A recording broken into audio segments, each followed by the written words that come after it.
Selamat sore Tribuners, apa kabar Anda pada sore hari ini? Dan acara Jogja Mandali kembali menyapa Tribuners. Semoga Tribuners dimanapun berada tetap dalam keadaan sehat selalu. Nah Tribuners, Jogja Mandali pada sore hari ini kita akan membahas tema mengenai pemanfaatan dan keistimewaan untuk penanggulangan COVID-19.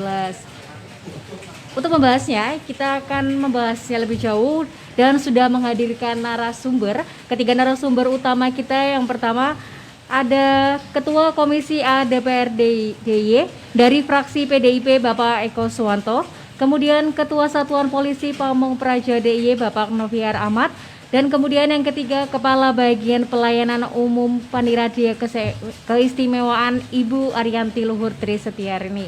Selamat sore Pak Eko, Bapak Noviar, dan juga Ibu Ariyanti. Assalamualaikum warahmatullahi wabarakatuh. Waalaikumsalam warahmatullahi wabarakatuh. Nah, tema kita pada sore hari ini pemanfaatan dana keistimewaan untuk penanggulangan COVID-19. Dan kita akan bertanya ke Pak Eko terlebih dahulu. Sejauh ini bagaimana Pak pemanfaatan danais untuk penanggulangan COVID-19? Baik, jadi kita ketahui sama-sama bahwa sejak bulan Maret ya tahun 2020 kita mulai secara serius, secara sungguh-sungguh bersama dengan pemerintah daerah untuk menanggulangi COVID-19 ini. Dan tentu saja penanggulangan ini didukung oleh APBD dan juga dana keistimewaan. Nah, ada beberapa hal yang penting untuk kemudian kita ketahui bersama bahwa penanggulangan COVID ini juga kami sampaikan terima kasih kepada relawan, tenaga medis, para medis, juga utamanya yang di dalam pembinaan Satpol PP ini kan ada Satlinmas dan juga Sarlinmas Rescue Istimewa. Dan terakhir juga ada pembinaan untuk jaga warga. Jadi inilah wajah gotong royong kita ya, dan Paniradio yang selaku perencana, koordinator perencanaan kebijakan pembangunan keistimewaan, alhamdulillah juga memberikan respon yang positif. Inilah yang kemudian kami lihat perpaduan gerak ya antara Pemda, masyarakat dan lain-lainnya ini bersama-sama bergotong royong dalam melakukan penanggulangan COVID. Dalam perkembangannya kalau kita melihat bahwa APBD dan juga dana S ini berpadu untuk kemudian melakukan dukungan terhadap penanggulangan COVID ini. Di antaranya yang bisa dirasakan langsung oleh masyarakat, yang ini kami berikan apresiasi dari Komisi A adalah yang pertama, sedari awal ya penanggulangan COVID ini dilakukan secara sungguh-sungguh. Kemudian yang kedua, alokasi dana IS yang untuk penanggulangan COVID ini banyak aspek. Ada yang aspek kesiapsiagaan dan pencegahan, mulai dari pembagian masker, kemudian APD ya, dan juga berbagai perlengkapan yang ada. Dan yang terbaru yang disusun Komisi A bersama dengan Pemda dan dilaksanakan dengan baik oleh Satpol PP adalah alokasi dana IS yang untuk membantu penanggulangan COVID di 392 kalurahan sejumlah 22,6 miliar. Ada yang dapat 50 juta, ada yang 75 juta dan lain-lain, yang peruntukannya satu untuk membantu sembako bagi masyarakat yang isolasi mandiri. Kemudian juga tabung oksigen. Kita pernah mengalami krisis oksigen di bulan Mei dan Juni-Juli gitu ya. Mudah-mudahan ke depan ini tidak terjadi lagi. Kemudian juga ada fasilitasi yang lainnya. Kemudian selain untuk 392 kelurahan itu, ada alokasi anggaran 3,5 miliar yang ini diperuntukkan bagi 46 kelurahan, 45 di kota dan 1 di Kulon Progo, Kelurahan Wates. Dalam bentuk bantuannya yang dikelola oleh teman-teman Satpol PP adalah di kota Yogyakarta misalnya, nanti setiap kampung yang berbasis jaga warga akan mendapatkan bantuan tabung oksigen, APD, ya, kemudian fogging, kemudian oksimetri, yang kemudian kita harapkan bisa dimanfaatkan secara gotong royong, tidak hanya oleh jaga warga saja, tapi dalam koordinasi lurah bersama dengan KTB ya, Kampung Tangguh Bencana, kemudian PRB, berbagai relawan yang ada di tingkat kampung itu kemudian mampu didukung dengan peralatan yang memadai untuk melakukan pencegahan. Dan sekaligus kita minta kepada jaga warga untuk selalu menjadi pelopor dan orang yang selalu mengajak untuk kita mentaati protokol kesehatan. Ini yang saya kira utama. Selain itu juga ada sembako yang diusulkan oleh lurah dan diverifikasi oleh dinas sosial.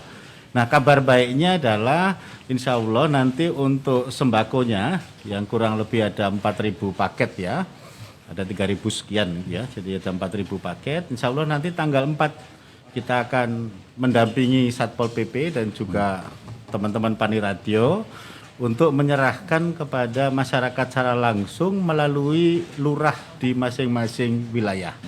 Mudah-mudahan nanti peralatan yang lain ini segera menyusul di bulan November ini. Saya kira masyarakat sudah menanti bantuan itu untuk segera sampai di masyarakat.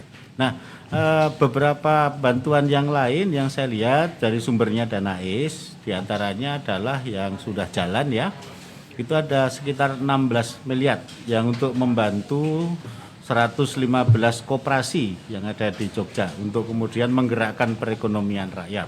Nah, inilah yang kemudian kami lihat ada kemajuan dari pemanfaatan Danais untuk termasuk yang di siaran kita ini, mungkin kameranya bisa dilihatkan, itu ada mesin perahu jungkung. Nah, ini pemirsa Tribuners dan juga teman-teman yang nonton ini bisa ngelihat, coba lihat kameranya mana yang diarahkan ke itu perahu mesinnya ya, mana coba bisa dilihatkan. Oke. Coba sebentar, mesinnya saja yang dilihatkan Mas. Boleh untuk kameranya menyorot mesin yang Ya. ada di belakang saya. Oke. Mana? Menutupi ya atau bagaimana? Kelihatan nggak? Kelihatan? Oh ya, itu yang warna oranye di belakangnya Mbak Noris. Iya.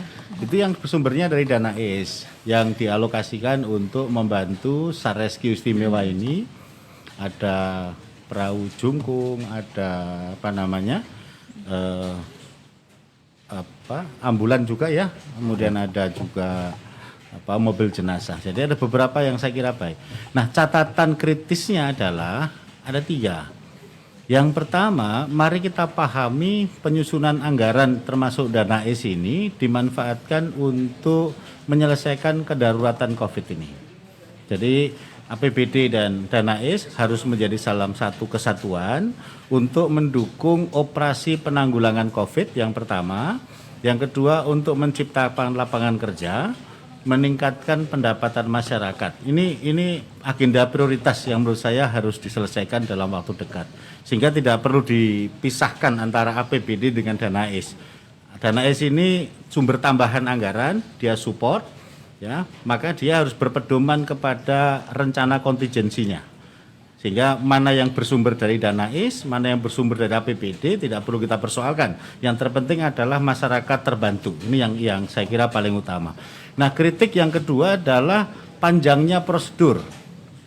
Jadi dalam mekanisme kedaruratan mestinya prosedur itu diringkes, disederhanakan. Ketika misalnya orang memerlukan bantuan pangan dalam bentuk sembako misalnya, ya kalau memang nyata-nyata dia memerlukan bantuan, ya segera dibantu. Prosedurnya jangan panjang-panjang, karena kemarin misalnya untuk Satpol PP mengalokasikan sembako butuh 1 bulan untuk kemudian pembersihan data-data. Mestinya kalau dilakukan secara online dengan transformasi digital yang ada itu ya mestinya 2-3 hari bisa selesai lah. Masa harus menunggu 1 bulan untuk bantuan diberikan, kan kasihan yang membutuhkan. Nah, dari sisi yang terakhir yang juga perlu adalah bahwa Pemda harus hadir di tengah-tengah masyarakat. Jadi kita support teman-teman yang di tingkat kalurahan dan kelurahan ini dengan kehadiran Pemda di wilayah. Karena yang paling tahu kebutuhannya tentu saja adalah saudara-saudara kita di kalurahan dan kelurahan. Saya kira itu beberapa catatan Mbak Noris, dan mudah-mudahan ke depan, kebetulan sekarang bersamaan dengan penyusunan APBD tahun 2022, agar bisa disinkronkan dengan Danais yang tahun 2022, agar masyarakat segera bisa terbantu. Karena di tahun 2021 ini serapan anggaran Pemda ini belum cukup cepat. Jadi data terakhir kita kemarin sampai bulan September itu baru masih kisaran 50-an%. Jadi ini yang harus kita dorong agar Pemda lari cepat di dalam pemanfaatan APBD maupun Danais. Saya kira itu, dan kita hanya butuh kerja keras saja. Oke, baik, terima kasih Pak Eko. Nanti akan kita sambung lagi, kita akan bertanya ke Bu Arianti. Bu Arianti, bagaimana pemanfaatan Danais selama ini, untuk apa saja ini Bu? Ya, terima kasih Mbak. Jadi setelah turunnya Peraturan Menteri Keuangan Nomor 94 Tahun 2021 tentang perubahan atas Peraturan Menteri Keuangan atau PMK Nomor 17 Tahun 2021 tentang pengelolaan transfer ke daerah dan dana desa tahun anggaran 2021 dalam rangka mendukung penanganan pandemi COVID-19 dan dampaknya, kita secara cepat dan segera melakukan beberapa perubahan-perubahan dalam perencanaan.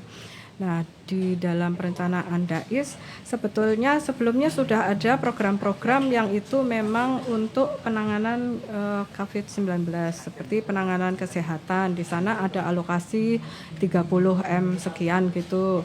Kemudian ada penanganan dampak ekonomi yang itu ada di berbagai program di OPD. Itu sudah tersebar di sekitar 100 lebih program kegiatan itu untuk penanganan dampak ekonomi karena pandemi COVID. Nah, namun setelah perubahan itu, seperti yang tadi sudah disampaikan oleh Pak Eko, ada untuk BTT koperasi, bantuan untuk koperasi sekitar 16 miliar itu untuk 115 koperasi. Kemudian ada PKK kelurahan itu yang ada di kabupaten, itu ada 392 kelurahan tadi mendapat alokasi sekitar 22 sekian miliar. Kemudian yang di wilayah kota ada sekitar 3,5 M tadi. Nah, itu semua kita lakukan untuk penanganan COVID, termasuk kepada Satpol PP yang karena tugasnya itu harus ada di semua hal ya. Satpol PP itu selalu hadir ketika dibutuhkan di masa pandemi, baik langsung di masyarakat maupun nyemprot desinfektan ya Satpol PP, ada ini rescue ya Satpol PP, pembatasan mobilitas penduduk ya Satpol PP andalannya, operasi masker Satpol PP, pemulasaraan jenazah Satpol PP, sehingga di tahun 2021 yang tadinya kegiatan-kegiatan Satpol PP yang didukung oleh Danais itu hanya di urusan pertanahan dan tata ruang, kemudian kita pindahkan ke urusan kebudayaan supaya Satpol PP bisa menjangkau lebih banyak lagi kegiatan-kegiatan untuk masyarakat, karena memang Satpol PP harus berada di garda depan untuk penanganan COVID itu di 2021. Nah, itu terdiri dari berbagai kegiatan yang ada di Satpol PP. Itu nanti mungkin Pak Noviar menjelaskan lebih rinci berbagai kegiatan yang ada di sana. Seperti tadi SRI, Satlinmas Rescue Istimewa salah satu yang ada di ini, Jaga Warga, kemudian Posko Satgas COVID-19, itu ada beberapa kegiatan yang kita support dari Danais. Itu Mbak Nara. Oke, baik, terima kasih Bu Arianti. Nanti akan kita sambung lagi, kita akan menuju ke Pak Noviar. Pak Noviar, yang sudah dilakukan oleh Satpol PP selama ini untuk membantu menanggulangi COVID-19 ini seperti apa ini Pak? Baik, terima kasih Mbak. Yang pertama dari tugas fungsi Satpol PP itu ada 3 hal. Yang pertama menegakkan peraturan daerah dan peraturan kepala daerah. Yang kedua, menjaga ketentraman dan ketertiban umum. Yang ketiga, melakukan perlindungan masyarakat. Nah, sehingga dari ketiga hal ini Satpol PP mempunyai peran dalam melakukan penanganan COVID. Jadi ketika masyarakat terganggu ketentraman dan keamanannya karena adanya wabah yang disebut dengan COVID-19. Pemanfaatan dana keistimewaan dalam penanganan COVID itu ada 2 hal yang dilakukan oleh Satpol PP. Satu, tidak langsung, yang kedua secara langsung. Yang tidak langsung, kami mempunyai pasukan yang disebut dengan Satlimas Rezeki Istimewa yang tersebar di 7 wilayah dan 1 bantuan operasi yang berjumlah 328 orang. Kemudian ada 1.224 kelompok jaga warga yang berada di tingkat pedukuhan. Untuk kota itu di tingkat kampung, di Kelurahan Wates itu di tingkat RW. Yang jumlahnya adalah 30.600 orang.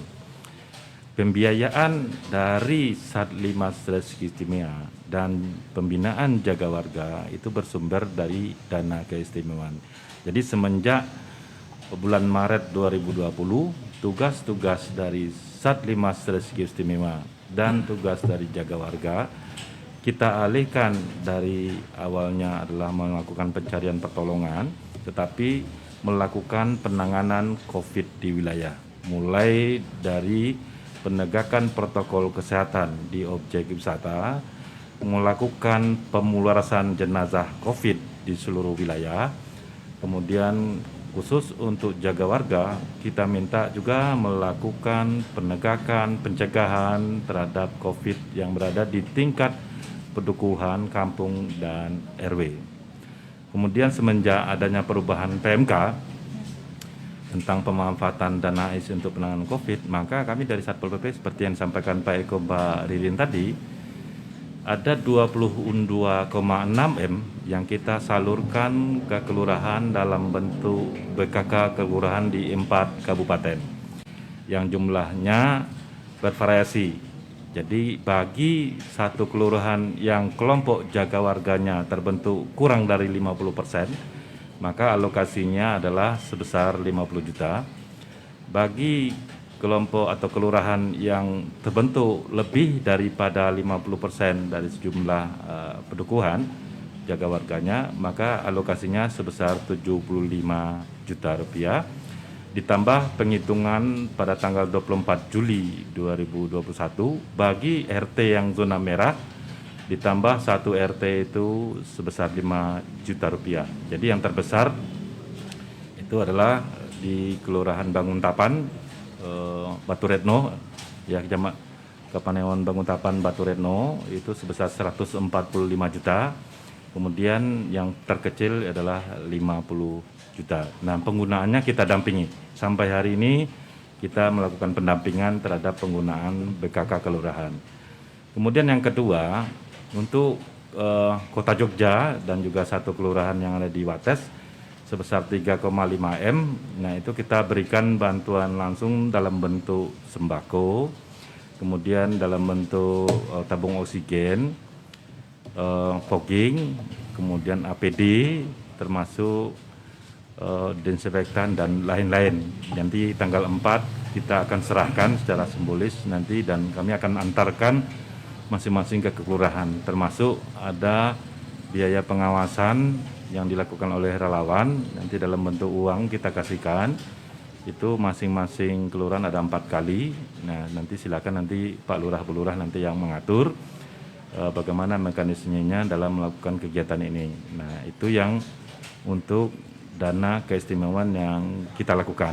Nah, khusus untuk BKK kelurahan.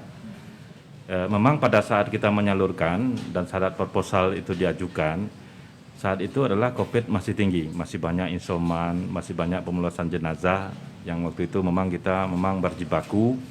Teman-teman Satlimas Rezeki Istimewa ini di setiap wilayah itu melakukan penguburan itu rata-rata 1 hari sampai 5 sampai 11 orang, itu kami cek langsung. Nah, kemudian pada saat sekarang ini ternyata kondisi sudah berubah, kondisi sudah turun. Kemudian ketika dia mengajukan proposal banyak untuk insoman, untuk pengumulasan jenazah, nah itu kami beri kesempatan. Kemarin kita sudah memberikan pendampingan tanggal 27 Oktober, batasnya kemarin kita lakukan perubahan. yang tadinya kepada bantuan-bantuan sembako kepada isoman, kita berikan kepada yang terdampak. Jadi rata-rata sudah mengajukan perubahan dan mudah-mudahan setelah perubahan ini segera itu bisa direalisasikan. Dan batas waktu nanti 10 Desember semuanya sudah menyampaikan laporan pelaksanaan dan SPJ-nya. Nah itu dari dana keistimewaan. Sementara kalau yang dari APBD sendiri, Satpol PP setiap hari melakukan pengawasan protokol kesehatan. Mulai dari 20 Maret 2020 sampai hari ini masih melakukan. Jadi walaupun levelnya sudah turun ke level 2, tapi kita tidak berharap nanti bisa naik lagi ke level 3, tetapi maunya kita adalah turun ke level 1. Nah perlu ada edukasi sosialisasi kepada masyarakat wisatawan yang masuk ke Jogja, dan itu kita lakukan setiap hari, Mbak. Oke. Baik, terima kasih Pak Noviar. Kita akan ke Pak Eko. Mungkin Pak Eko mau nambahkan apa yang disampaikan oleh Pak Noviar ataupun Bu Arianti. Silakan Pak Eko. Baik, jadi pandemi COVID ini akan berlangsung untuk waktu yang tidak singkat. Jadi proses penanggulangan terus akan jalan, dan harapan kita di tahun anggaran 2021 ini baik dari APBD maupun dana S-nya ke cekat-cekat untuk kemudian diproses. Jadi tadi saya di sesi awal nyampaikan untuk penyederhanaan prosedur, penyederhanaan regulasi, dan penyederhanaan proses ya, agar bantuan ini bisa cepat sampai di masyarakat. Nah kemudian yang kedua, untuk yang persiapan tahun 2022 ini masih ada waktu untuk perencanaan.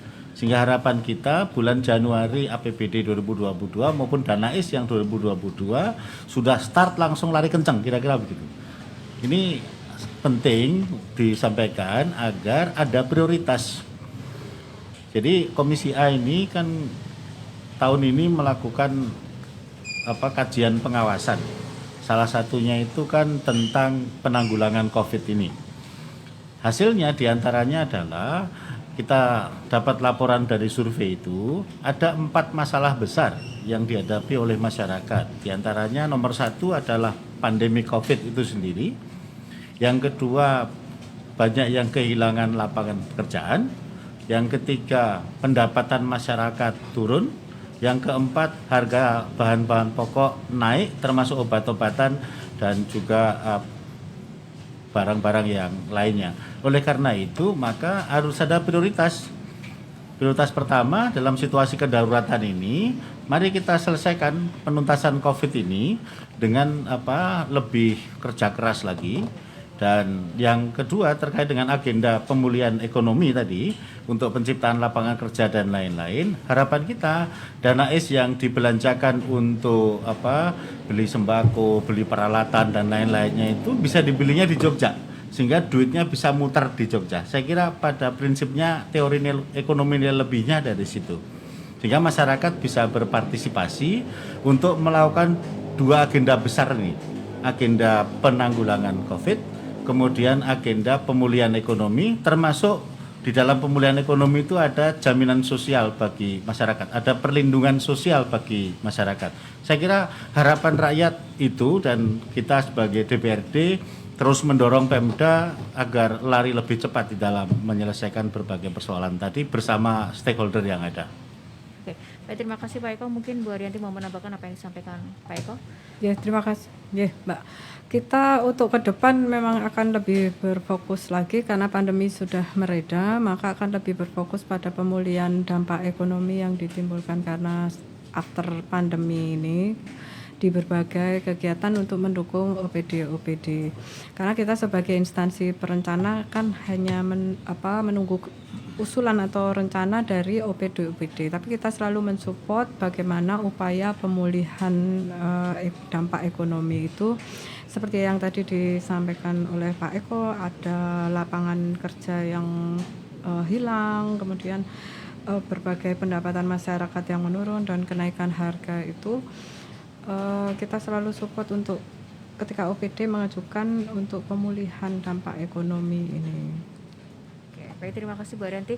Mungkin dari Pak Noviar ada yang mau menambahkan sebelum kita tutup perbincangan pada sore hari ini? Ya, jadi memang semenjak minggu kemarin itu semenjak diumumkan level 2, yang tadinya anggota kami Satlimas Rescue Istimewa itu melakukan penyekatan, menutup objek-objek wisata. Nah, semenjak PPKM turun ke level 2, objek wisata sudah boleh dibuka, maka pasukan kami tarik kembali. Kami masukkan kembali ke posko-posko yang ada. Kami ada 17 posko yang tersebar di sepanjang pantai Waduk dan Gunung Merapi. Nah, tugasnya adalah melakukan pengawasan protokol kesehatan di objek wisata. Jadi kita tidak ingin dengan dibukanya objek wisata, yang tentu saja ini adalah terjadinya pemulihan ekonomi ya. Ekonomi masyarakat meningkat dengan dibukanya, tetapi di satu sisi kita juga harus mempertahankan jangan sampai dibukanya objek wisata ini malah meningkatkan kasus COVID. Nah, tugas kita mengawasi, memberikan edukasi kepada para wisatawan, masyarakat yang masuk di objek wisata, sekaligus melaksanakan fungsinya untuk melakukan pengawasan terhadap keselamatan para wisatawan di objek wisata, melakukan pencarian pertolongan apabila terjadi kecelakaan. Sehingga ini yang kita lengkapi. Seperti disampaikan Pak Eko tadi, kita melengkapi kelengkapan yang berasal dari Danais. Itu ada 4 perahu jungkung, kemudian ada 1 jet ski yang ada sekarang sudah ada, dan itu sudah ada ATV. Nah, gunanya adalah untuk melakukan pencarian, mempermudah pencarian. Karena untuk pantai selatan itu memang ombaknya cukup ganas dan teman-teman ini akan lebih mudah melakukan penyelamatan dengan jet ski dan perahu jungkung. Jadi itu yang kita lakukan, dan ke depan 2022 ya memang kita tetap akan melakukan pengawasan protokol kesehatan, karena Pol PP sebagai garda terdepan untuk mengawasi masyarakat jangan sampai loss ya, tetap kita harus protokol kesehatan gitu Mbak ya. Oke. Baik, terima kasih Pak Novier. Terakhir kita akan mendengar dari Pak Eko, ada yang disampaikan sebelum kita tutup perbincangan pada sore hari ini. Ya, Eko. jadi kunci penanggulangan COVID ini adalah bagaimana kita secara disiplin dengan ketat untuk menjalankan protokol kesehatan. Jadi kemana saja pakai masker, hindari kerumunan, ya dengan berbagai protokol yang ada, termasuk makan pun saran saya sebaiknya tetap di rumah. Jadi ini penting, jangan sampai kemudian situasi bulan Juni atau Juli itu terulang. Karena kalau sampai terulang seperti yang terjadi di bulan Juni-Juli, maka pemulihan ekonomi akan mundur lagi.